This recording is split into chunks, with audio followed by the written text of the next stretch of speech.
हाँ तो दोस्तों, भोजपुरी इंडस्ट्री के खेसारी लाल यादव, राइटर अखिलेश कश्यप ने बहुत बड़ी अपडेट दिए हैं इसी लाइव के दौरान, जो कि आप लोग सुनने के बाद चौंक जाएंगे। इस लाइव को पूरा जरूर देखें और भोजपुरी इंडस्ट्री का बड़ी खबर जरूर सुने। जो देखिए लाइव अखिलेश कश्यप द्वारा। धन्यवाद, थैंक यू।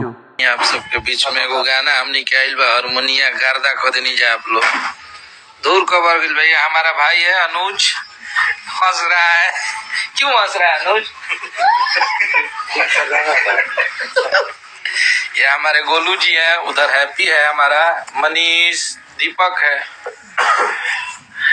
बहुत गाना आज जोन रिलीज भइल बा ओकरा के आप लोग क्या प्यार दिए हैं, क्या मोहब्बत दिए हैं। हमारे पम्मी रिकॉर्ड से ये गाना के रिलीज कइल गइल बा और ये गाना के इतना आप लोग प्यार दे दिए कि गर्दा खबर गई।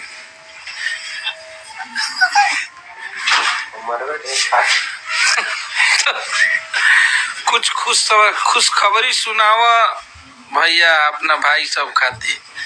बिल्कुल खुश खबरी बा भैया। आपका गाना बस नंबरे में बानी जा हमनियों के बाबा हारमोनिया तो गारंटी के साथ हिट हो गया। लव यू भाई। हिट गाना ना ये आप सब बानी जा, सब मेहनत करनी है रहते गाना बाजल है।